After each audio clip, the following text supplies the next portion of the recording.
and welcome. I am Andy William Mackai, or Mackai Lorien, and in case you stumbled across this video, this is actually a series of videos that yours truly is making in order to help you hopefully find a game to play in case you've been left behind the times and only have access to a PS4. Furthermore, this is part 2 of this series, and in case you'd like to see it from the beginning, here is a link. Now, here are the rules I'll be using to decide what games I will be covering. Got all that? Good. Beginning the video now. First up, we have Skate. Skate is an online multiplayer skating game that clearly takes inspiration from the Tony Hawk Pro Skater series.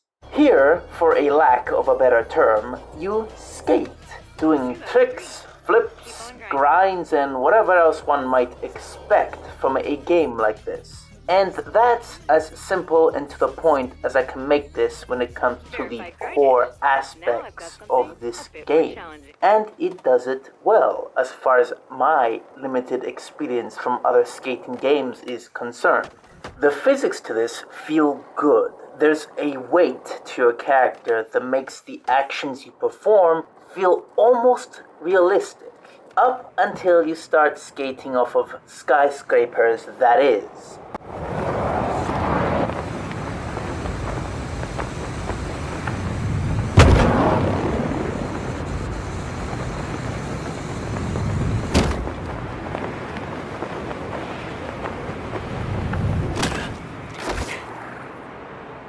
As for the skate tricks you can perform, I would describe it as simple to execute, hard to master. Now, I'm no skating machismo, but I can appreciate the effort put into this. And as I hear it, skating is supposed to be a physical expression of the inner soul of the skater, as a form of artistic expression. I don't know if that's true or not, or even if they managed to capture it here, but I'll say I don't care about any of that. I just enjoyed the ragdoll physics. It was so funny to me when I performed my first trick, only to crash and burn. It was so fitting for me. So that's what I spent a majority of my time doing in this game, jumping off things.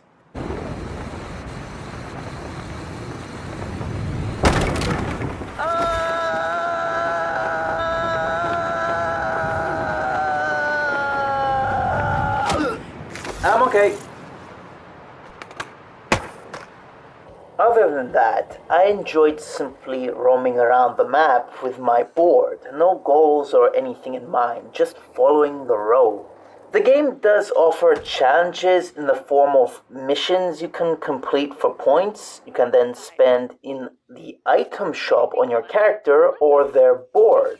But I didn't give a damn about that. It was just a distraction to me. Speaking of distracting, this game's worst aspect has to be the AI companion V. Oh, hi there. My name is V. I am an app designed to be your virtual guide.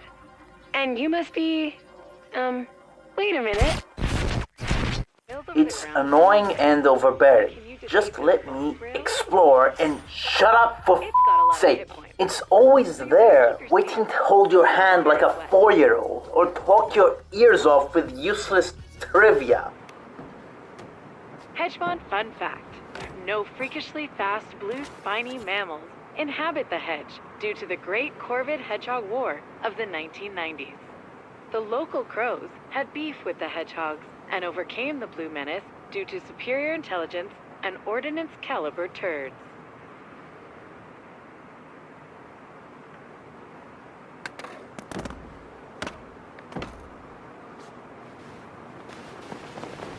This shall suck. Harsh.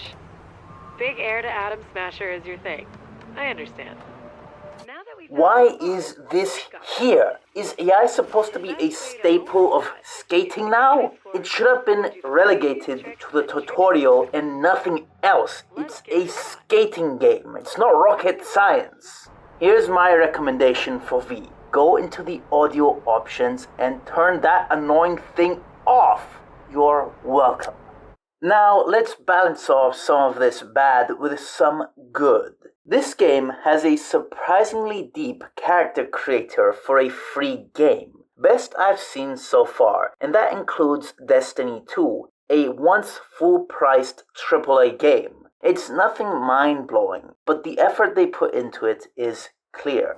Another high point is this game's music. A+ there. It really sticks out with a 2000s hip-hop/rock track sound that fits the skateboard subculture vibe. Word of caution though, a lot of it is copyrighted. That's why I'm not showing it off. So if you decide to stream this game, keep the music off. So yeah, overall, it's a solid game that's still in early access, so there should be more to come for it. I'd recommend this if you enjoy the likes of the Tony Hawk Pro Skater series, or even are a skater yourself. I give Skate a Mackai score of out of broken ankles.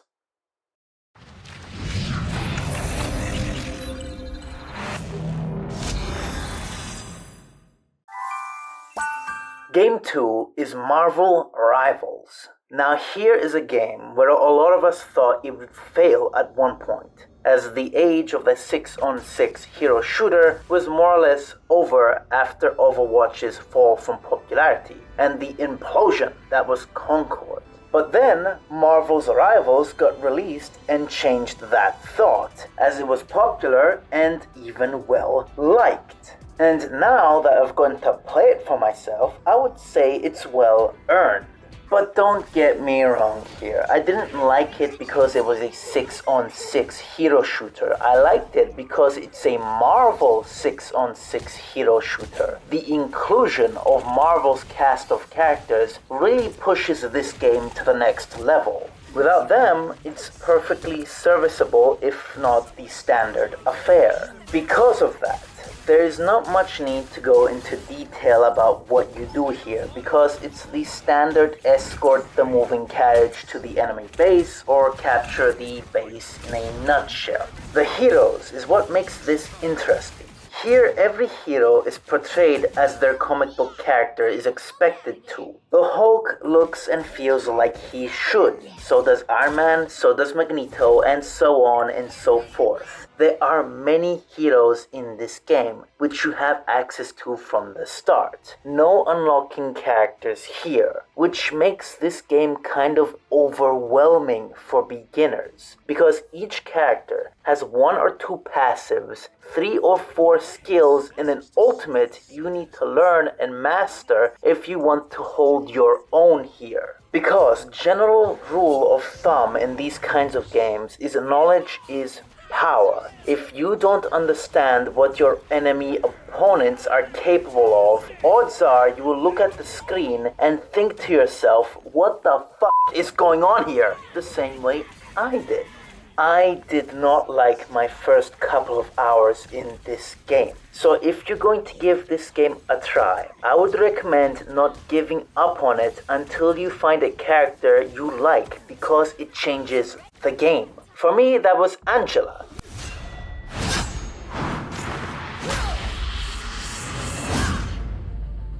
She has everything I would want. She is a close-ranged fighter with a shield who can also fly in case I need to go after flying enemies or campers. Plus, she has abs. Now, I like the game, but before her I didn't, because I thought I sucked at it. So hang in there and good luck.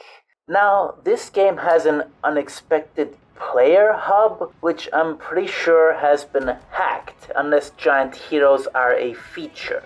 Another thing I think I should mention is the presentation. It does a good job with all the vocals and scene transitions. It really lets you know it's a Marvel game. And one last thing to bring up. I don't know how to put this without coming off across as thirsty, but all the characters, and especially the women, are all super sexy looking. Just look at Rogue. God damn, 90s X-Men Rogue has nothing on that. But yeah, Marvel's Rivals is worth a look if you've played a hero shooter before. Just beware of the learning curve.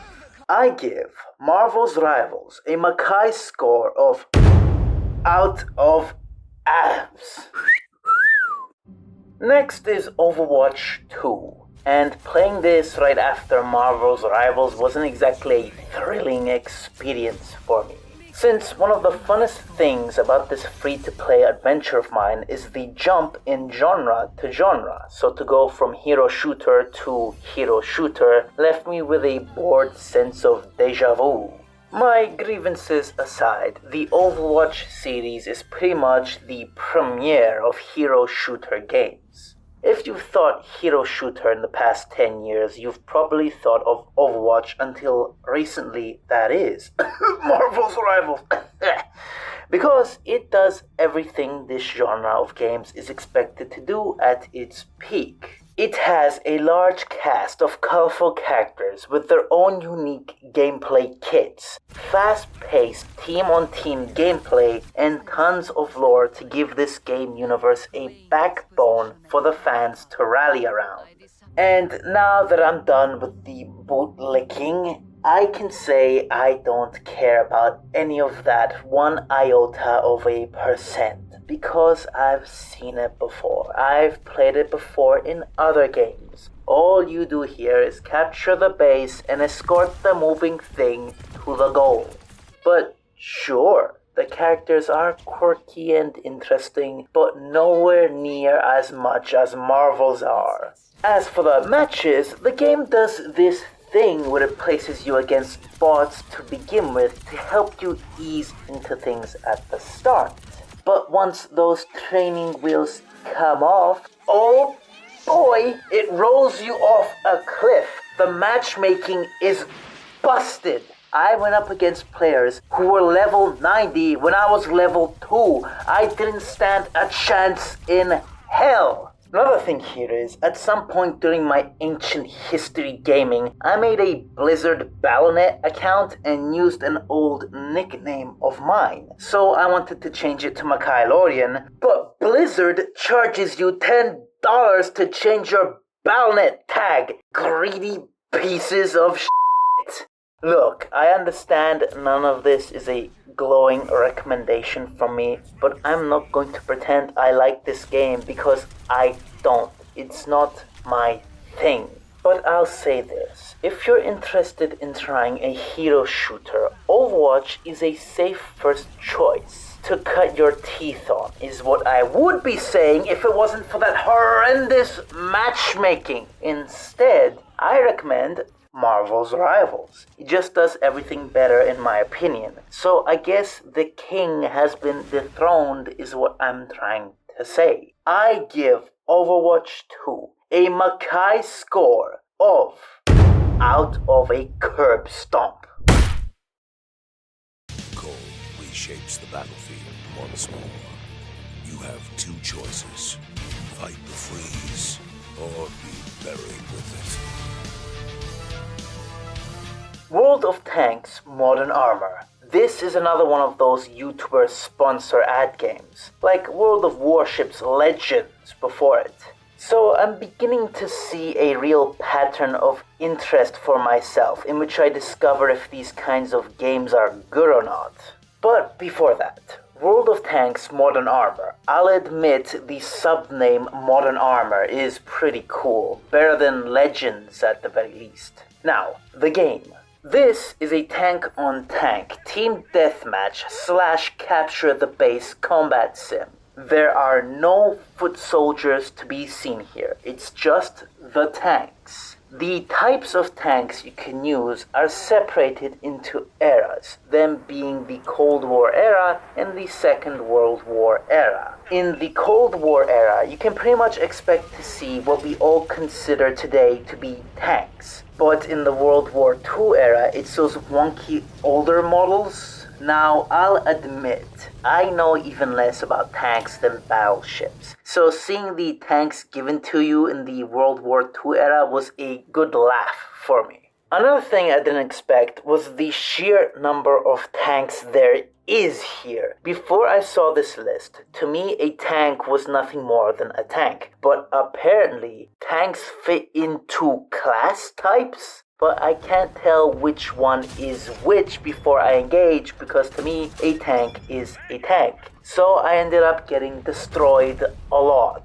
And because of that, I easily noticed the game has a back-to-base system like in World of Warships. I guess it's a staple for these types of war sim games. In World of Warships, however, I was of the opinion that it encourages reckless behavior for kills. You go in, do as much damage as possible, get destroyed, go back to base, then enter a new game while the first game is still ongoing, all in about 2 or 3 minutes. Here, however, I think it's necessary because of how easy it is to be destroyed. Let me give you an example here. The tanks you use in a match is separated by tiers. The higher the tier, the stronger the tanks. You can advance your tier by buying blueprint parts and then buying said tanks with the points you accumulate from matches. So it starts off slow and ramps up the longer you play. But tanks can also be customized with stronger parts without getting any higher in tier. So while you're starting off with a fresh from the factory uncustomized baby tank, your opponent could have a hyper tank in the same tier he spent over 1 million points on. So you're going to get killed until you catch up.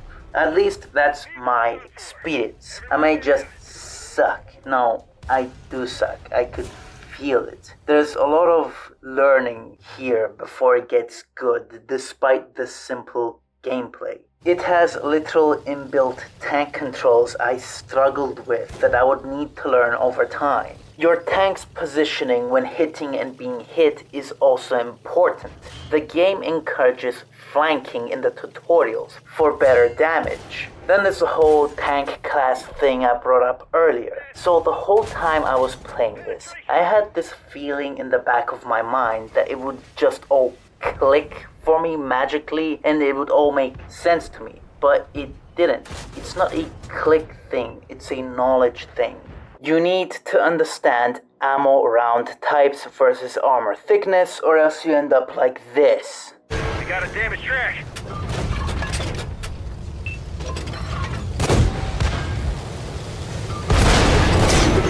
Ricochet!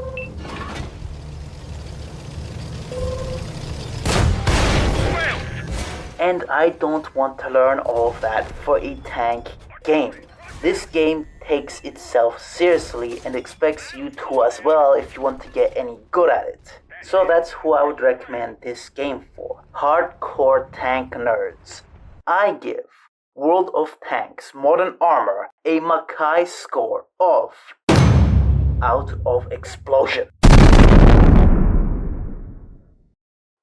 Barbar Q2 or BBQ2. This is technically the newest game I would have been covering, only coming out the day before I played it.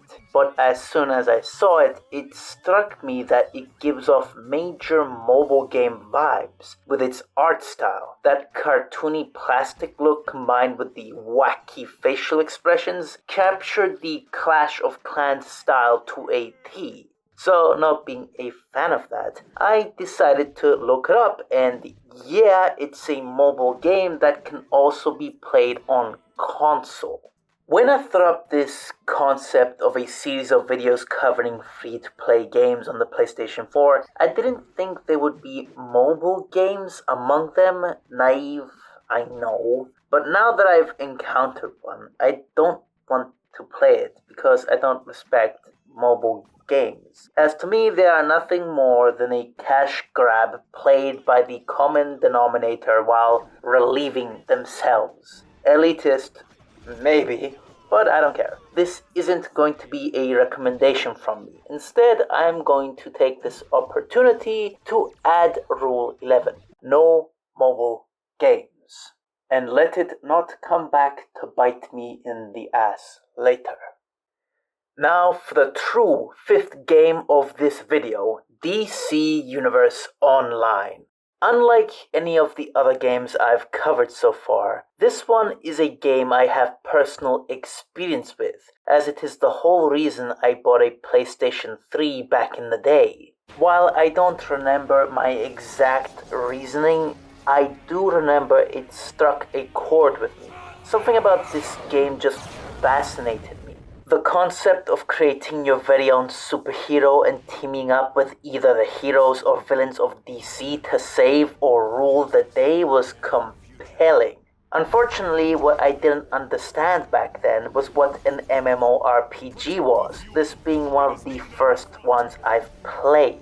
And I went into it expecting a single-player story-driven experience with me as the center of the narrative, like in Mass Effect. What I got instead was me being one of the many mute background characters doing fetch quests, but I'm getting ahead of myself.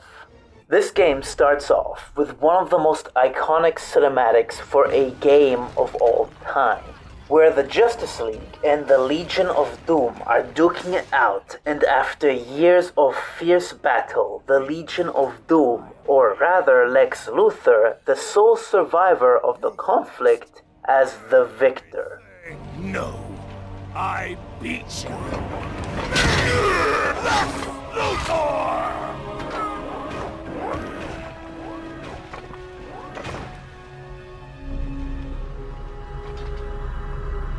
Only for Brainiac to show up. Lex can't win this, and he knows this. So he time travels to the past, where the Justice League is still alive, to help them prepare for Brainiac's invasion by mutating the population of Earth into superheroes. Unfortunately, not everyone is born to don a cape, so naturally, new supervillains are born too. This leaves things in a three-way conflict between the heroes, the villains, and Brainiac. You, the player, then get to choose who you want to side with between the villains and the heroes. And furthermore, choose who you'd like as a mentor to follow between Superman, Batman, and Wonder Woman for the heroes, or the Joker, Cersei, or Lex Luthor of the past for the villains. And depending on who you choose, you could either go to Gotham City as its new hero or villain, or Metropolis, like much the same. 6 choices, 2 cities, 6 different starts. This premise alone is what drew me in. But what kept me was the character creator. There are many options for your would-be avatar hero to choose from. Do you want to be a pyrokinetic speedster, a healing powerhouse, or you could always go full Batman with no powers? Half of the options are unfortunately locked behind a paywall because of course they are, and what you have left is some of the more tamer options like cryomancy, but you can still roleplay with what's left, and that's what this game excels at, the role-playing. But despite that, the game gives you only 2 character slots? Come on, that's not fair. 4 would have been nice. Being in this world and teaming up with these characters or fighting them depending on whose side you're on, with your own unique characters, is what it's all about. To limit that behind a paywall is just scummy. Furthermore, as I have said, it's an MMORPG. So anytime you do something or fight someone, it doesn't really change anything. It's implied it does, but the world stays the same regardless. Here is an example. Gorilla Grodd is kidnapping and transforming humans into gorillas. You put a stop to his nefarious schemes and eventually confront him yourself. You beat him, and it's implied that everything is over now. Star Labs has confiscated Grodd's tech, which should put a stop to his plans for world domination. At least for today. But if you go back, you can see it's still happening in the world. And that's my problem with MMORPGs. I want to matter when they are not designed for me to be so. Moving on to gameplay. What it gives you here isn't anything mind-bending, but it works. Problem is, it's an MMORPG. So most of what you do is go here, fight 8 of these specific enemy types, then go here and deactivate 5 computers. It's fetch quests and busy work for the most part, so don't expect much going into this. Another thing I want to bring to attention to this is that the game has technical issues like NPCs glitching and even the game not starting. The first day I downloaded this game, I couldn't get into it to capture footage, so I skipped a day to the next game before returning to it the next day, and it decided to work that day. Apparently, this is a common issue for console players, but as a guy who played this game 13 years ago on a PlayStation 3, I can promise you it used to be worse. A PlayStation 3 just wasn't powerful enough to handle a game like this. Anytime you entered a city, the game broke, crashing or dropping the FPS into the single digits until you got out. So compared to that, this is nothing. But anyway, the point of a game like this is to get to the max level, then you can start doing raids and getting rare equipment. Everything before that basically just serves as a tutorial for that purpose, as you will need enough in-game knowledge to contribute with a raid team of other max level players without holding them back. Now, I could keep going on and on, but I believe I've covered the basics here. So in the interests of not talking your ears off, I'll end things here. DC Universe Online is just about as good as any MMORPG is, only it has access to DC's list of characters. So this makes it the second most beginner-friendly MMORPG I have ever played behind Cartoon Network's Fusion Fall, which is no longer operational at an official capacity that is. So if you've ever wanted to try an MMORPG, but you're intimidated by the sheer nerdiness the likes of World of Warcraft gives off, then perhaps a more familiar face could help you get into it. I give DC Universe Online a Mackai score of out of capes. Game 6 is Hawked. Hawked is an extraction shooter with an archaeological treasure hunt theme. Think of Indiana Jones. Now, extraction shooters are a bit of a niche genre, so in case you're unfamiliar, you are dropped onto a map and usually have an objective to follow. Here it's getting to the temple for an artifact. But on the map, you can usually find items and weapons you can take with you and even keep if you complete the objective. If you die, however, you lose them permanently. But you can also have the choice of extracting yourself and keeping them for the next match if you give up on the objective.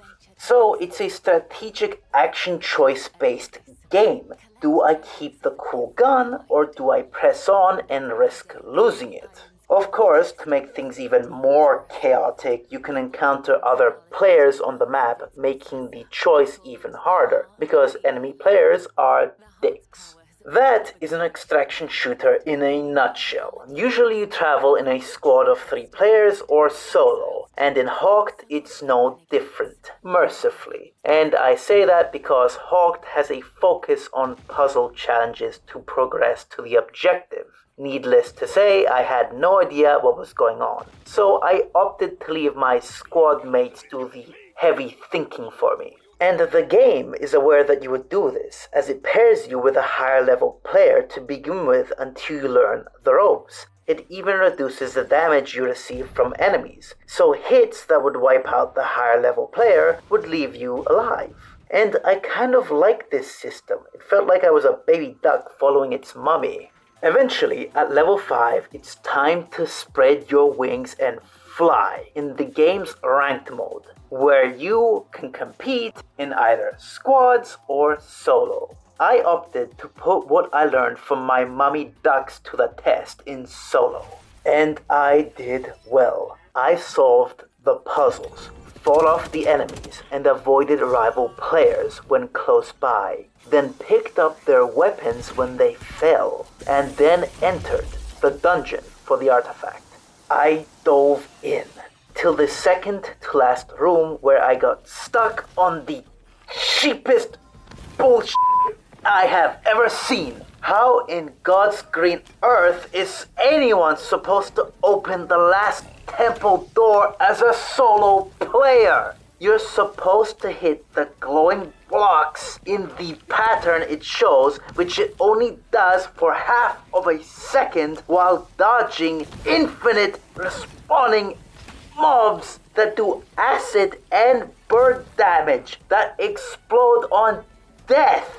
Did they have any idea how hard it was to aim with a controller without having to dodge fire blasts first? Whoever designed this sadistic puzzle, I hope their eternal punishment in hell is to do this puzzle forever. Needless to say, I didn't continue after that because fuck it, why would I? And that's not the only complaint I have with this game. It's greedy. I couldn't find a single thing to buy with this game's basic currency aside from useless starting guns you will likely replace once you get on the map. But it doesn't stop there. They locked 3 of the 5 game modes behind a paywall when it desperately needs them because the only maps that are free have no difference between them, puzzles included. This game is greedy. I am no stranger to that kind of thing, especially with all the games I've been playing this past month. But none of them have come across as this half-assed as this game. They give you 2 outfits. 2. There is barely any customization here. It's not even basic things like a bald haircut. They give you a room for yourself that you can customize, but the only options it gives you require money to access. And everything is like that. I have no idea why they give you that much free currency at the start when there is nothing to spend it on. But I'm just mourning now. I don't like what I saw here, but I acknowledge the potential on display. If they could get their heads out of their asses, perhaps they could do something with it. So I can't in good faith recommend this. I like some things about it, sure, but it's flawed, man. Maybe play it if you want to try an extraction shooter. Actually, I forgot. This game itself asks you for your opinion on it, and this is what I gave it. The reason it was a 3 was solely for it being an extraction shooter, as there's just not that many of them out there. But other than that, I didn't care for it. So, this is a game that will get no Mackai score because I don't believe in it, and that is a shame because it has some real potential just being wasted. Next is Stumble Guys, and yep, this is exactly what you think it is. The game makes no effort in hiding it's a clone of Fall Guys, so the only thing that's left to see here is how it stacks up to it. But first, for the record, this is indeed a Fall Guys style minigame challenge video game where you compete against other players to finish first. The stages here are barely passable to kind of interesting, but do tend to repeat, and unfortunately, as far as I saw, there is no stage creator, so what the game gives you is what it has. Speaking of, this game has a number of crossovers in the form of stages, like this SpongeBob one, because apparently it's always SpongeBob, and you can even see character skins like this Teenage Mutant Ninja Turtles one. These skins are the only way to customize your avatar. There is no way to change the color scheme of the skin or even giving it an emblem to stick out. So in my opinion, it's a cash grab tactic to lure in little kids, and that Mr. Beast skin doesn't help with that impression. Now, the first thing you won't be able to help but notice upon playing this is the music.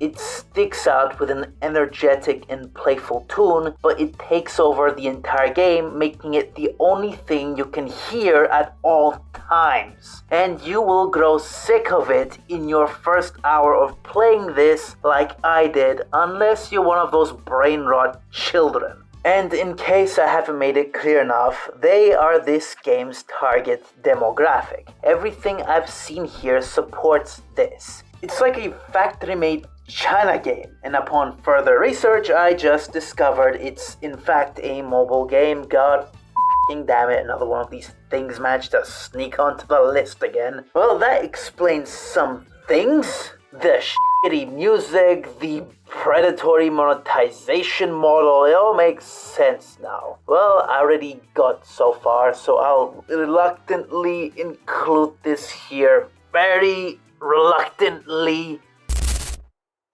So I just came back from some research and discovered that both Fall Guys and Dragon Ball Genshin Squadra are mobile games. And I'm having an existential crisis. Going forwards, mobile games will be in only if they don't feel like mobile games. That being said, BBQ2 is a pile of trash. Don't play it.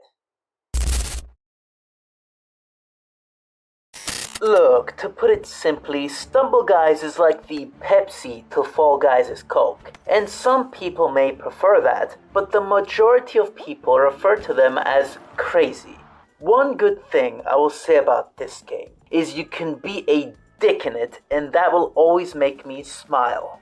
I give Stumble Guys a Mackai score of out of mobile game trauma.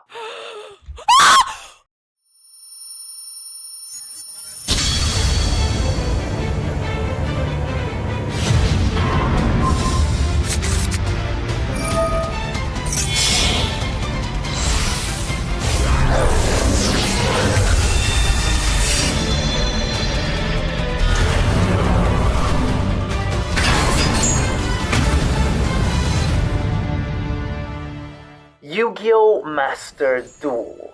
This is actually a game I was planning on making a full video for in the future and was already playing, so I have plenty of experience with this game. Plus, I have experience with other Yu-Gi-Oh! Games made in the past, mostly the Tag Force games on the PSP, so I can confidently say that this is the definitive Yu-Gi-Oh! Duel Monsters experience, which is why you shouldn't play it. It is filled with the most nonsensical power creep bullshit you will ever see in any card game ever. You can lose without playing a single card because you flipped a coin at the beginning of a match and you played second. And your opponent spent the first and only turn of the match going through their entire deck to unleash an unstoppable combo. So, no, I do not recommend this game if you think you can just waltz into a den of Giga nerds and expect to beat them with a Red Eyes Black Dragon and Dark Magician deck. No, you are going to get destroyed the same way this child did. Yes, what I just described happened to a real-life kid by a full-grown adult. He only played one card in a 9-minute match because his opponent spent the rest of the 8 minutes and 50 seconds beating his ass into the ground. And it will happen to you if you play this game. I have never seen a card game where the standard tactic is to stop the opponent from playing and beating them. It is so common to see a field of monsters, each with their own negating effect. It's not even funny. And that's just what a deck is expected to do these days. It's nothing special. And that's just the tip of the iceberg in this game. Do yourself a favor and avoid this game. But if you don't, you'll need to learn, and learn a lot. Yu-Gi-Oh! Is a card game that has been around for over 20 years and has over 12,000 cards, each one with their own effects and potential combos waiting to be discovered. And break the game even more, and they are still making cards as we speak. So any day they may release a card set that will upend the entire meta for months. It's happened before and will again. And I am ending it with that. I give Yu-Gi-Oh! Master Duel a Mackai score of out of don't play this game. Second to last, we have Splitgate Arena Reloaded. This is a corridor twitch shooter meets Portal. This combination alone should raise some eyebrows, but it works. First off, this is a game that does not waste time with its tutorial. It can be completed in about 30 seconds, and in that time you get everything you need to know about it. And once that's done, you jump straight into the matches, and it's the standard affair team deathmatch, capture the flag, whatever you may expect from a game like this, you get it.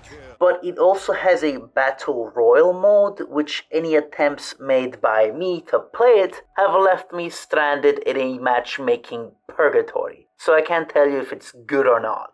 Now, the matchmaking in the game does the thing where it teams you up with a bunch of bots to begin with, making you think you're hot shit at first, only to then take them away, leaving you with all the COD players. And they will give you a reality check, believe that. The things they can do to you in this game is just, ugh. It shall not be spoken of. But what will though, is that because of the portal mechanic, roaming is very easy in this game, making defined team territories difficult to navigate or even notice, or make you question if they even exist at all in this game. At any moment, you could be shot at from any direction even if you just spawned in. This makes matches even more fast-paced and chaotic than the average corridor twitch shooter. But I expected that as soon as the tutorial showed off the portal mechanic. Needless to say, I didn't really enjoy this. I like slower-paced strategic shooters, not whatever this is. I will say it's at least an interesting novelty I liked more than the likes of Warface, Clutch, Echoes of Valor, and Call of Duty, even though I suffered more here due to the madness going on in it. But overall, not for me. I give Splitgate Arena Reloaded a Mackai score of out of what the hell is going on? Huh? Rounding out video 2, we have our first racing game in Asphalt Legends Unite. I am surprised we haven't seen one sooner, all things considered. Then again, PlayStation Plus. Now a warning here. I don't like racing games because I just don't like cars in general. So don't expect much insight here from me beyond cars go vroom fast. And cars do indeed go vroom fast here. See, gameplay here revolves around a nitro boost system, where you do tricks to boost your nitro gauge. Play well and you could go at nitro speeds the entire race. Because of this, races tend to be more like an Evel Knievel act than a standard get-to-the-goal straight-line affair. So crashing and burning is to be expected. But despite the fast and furious mayhem at display, the cars you use here are sports cars you can see in real life. You have your BMWs, Ferraris, and whatever else you may expect to see here, I don't know. Which you can unlock by collecting car cards. That's this game's microtransaction hook, and because of its vital nature in getting to new cars in this game, it's constantly in your face. The cars themselves can be slightly modified, nothing crazy, it's just light cosmetic stuff like colors or what kind of spoiler you would like. This whole acquiring new cars thing doesn't really matter to me, so I can't say if it's compelling or not, but I would say it's the gameplay that's keeping this game going. That's an L take, I'm sure. Speaking of gameplay, this game has a huge single-player challenge mode to play through. I, at one point, thought that this game was a single-player game made free because of it. But no, it just has hundreds of races sitting there for single players, which is awesome, much appreciated. But ultimately, games like this are made for the multiplayer. Only, I don't think it matters here due to all the single-player races. It feels just like it, but with better CPU AI. So whether you play online with others or by yourself, it's all the same in my opinion. Also, it has a split screen setting somehow. Like, what year is it? How is this here? Who made this? Honestly, I may just have to recommend this due to that alone. So yeah, I would recommend this game to any old school racing game fans, especially those who have played through, what was again, Need for Speed Burnout, I think? I give Asphalt Legends Unite a Mackai score of out of clouds. And that was 10 more free-to-play games on the PlayStation 4. So, I have already noticed a drop of quality between the video games on Video 1 and this video. In fact, I've had trouble finding a 10th place spot. I had to go through 3 other games before I decided on Asphalt Legends Unite. So I think we've hit the point of diminishing returns. But hopefully I start finding some hidden gems or my future is going to look very grim. That being said, this video is now done, and I shall be working on the 3rd one coming near you soon. So stay tuned. This has been Andy William Mackai. Mackai Lorien, out.